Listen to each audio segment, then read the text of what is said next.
Imagine the deep, dark waters of the Arctic, a world of breathtaking cold and crushing pressure.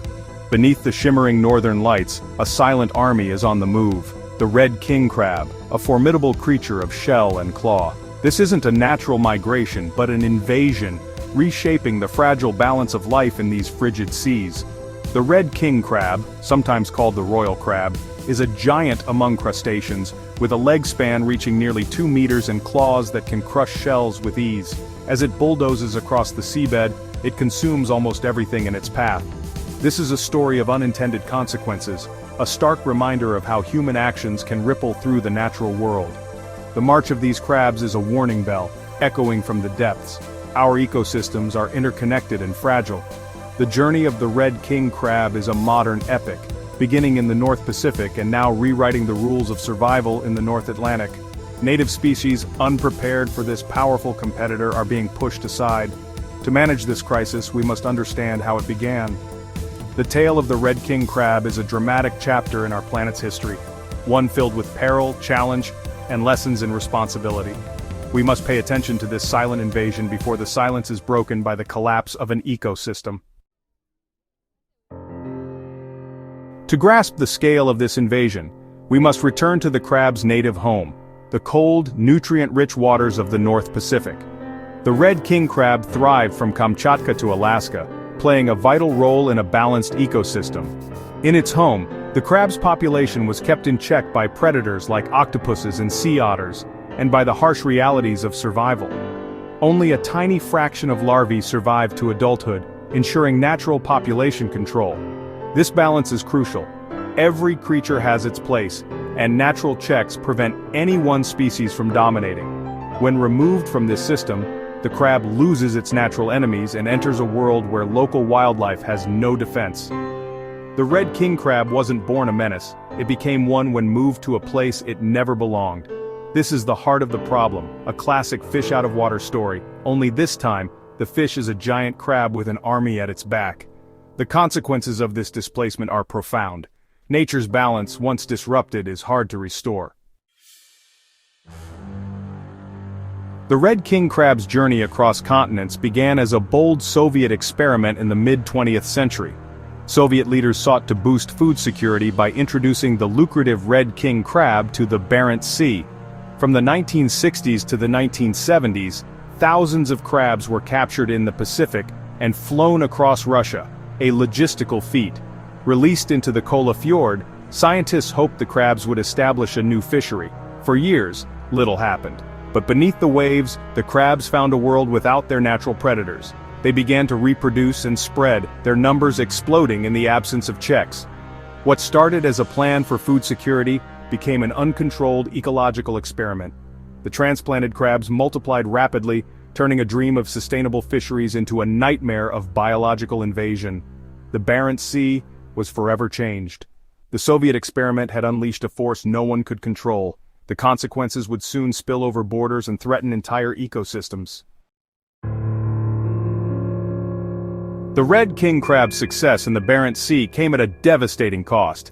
As generalist predators, they devour almost anything: worms, mollusks, starfish, and more. Their numbers soared, stripping the seafloor of life and leaving barren underwater deserts. Scientists describe once rich habitats now reduced to mud and gravel by the relentless crab army. These crabs are ecological engineers, altering the seafloor and triggering trophic cascades that ripple up the food chain. Their expansion has been staggering, spreading west along Norway and east into Russia. A single female can carry hundreds of thousands of eggs, fueling the invasion. Native species unaccustomed to such a predator have no defense. The Barents Sea, once diverse and balanced, is now a battleground. The Soviet dream has become an ecological crisis for Norway and Russia. The native ecosystem is losing ground fast. The red king crab's impact goes far beyond clearing the seabed. By consuming vast quantities of bottom dwellers, they compete directly with native fish like cod and haddock for food. The crabs also prey on the eggs of capelin, a crucial species in the Barents seafood web. Fewer capelin means less food for cod, seals, and seabirds, a domino effect destabilizing the ecosystem. The result is a less diverse, less resilient marine environment. The red king crab promotes a monoculture, pushing other species toward the brink. This makes the ecosystem more vulnerable to shocks like climate change or pollution. Species once common are becoming rare, and the chemistry of the seabed is changing. The crabs are not just eating the ecosystem, they're remaking it in their own image. This is the insidious danger of invasive species. They don't join the community, they transform it. The long-term consequences are only beginning to unfold. The red king crab invasion isn't just ecological, it's economic, with pain felt as far as Alaska.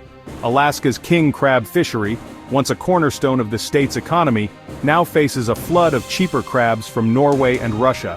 This glut has driven prices down, squeezing Alaskan fishermen and threatening livelihoods. The irony is sharp.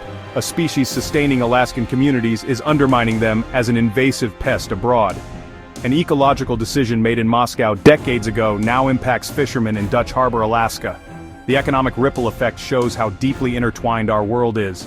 Managing a resource that's a commodity in one place and a pest in another is a global challenge. The fallout is a warning. Biological invasions are not just for ecologists, they affect economies and communities everywhere. The stakes are high and the solutions are complex. Beyond economics, a new threat looms. The red king crab could invade North America from the Atlantic. The crab's adaptability and resilience make this a real risk. Climate change is warming Arctic waters, opening new corridors for the crabs to expand westward. Global shipping poses another danger. Crab larvae can hitch a ride in ballast water and be released in American harbors. An invasion would devastate East Coast ecosystems, threatening lobster and scallop fisheries. These waters, like the Barents Sea, have no defense against such a predator. The risk is not hypothetical, it's based on what's already happened in Europe. The arrival of the red king crab on American shores would open a new front in an ongoing ecological war. The implications for marine biodiversity and coastal economies would be dire. Countries aren't standing by as the red king crab spreads. Norway uses a two-pronged approach, managing the core invasion area with regulated fisheries, and eradicating crabs west of a set line. This strategy turns a problem into profit in the east, while fighting to protect pristine ecosystems in the west.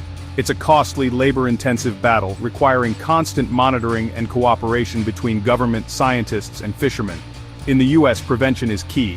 Strict ballast water regulations and early detection programs aim to keep the crabs out. Scientists monitor high-risk areas, hoping to catch any introduction early. There's also a creative solution: eat the enemy. By making the red king crab a culinary delicacy in Europe, fishing pressure increases and public awareness grows. It's not a cure-all, but it's a tasty tool in the fight against invasion. Turning an ecological menace into a meal is conservation with a twist.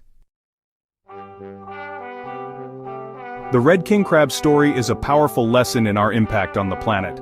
A single decision decades ago triggered consequences that now span continents and generations. Invasive species don't respect borders. Global cooperation is essential. We must strengthen international agreements and coordinate management to protect our shared marine heritage. While the challenge is serious, there is hope in swift action, prevention, and creative solutions. Human ingenuity, guided by science and stewardship, can make a difference. Early detection and rapid response are vital. The future of our oceans depends on our choices, as consumers, citizens, and stewards of nature. The story of the royal crab is a call to action. Be mindful, champion conservation, and act decisively. Together, we can protect our blue planet for generations to come.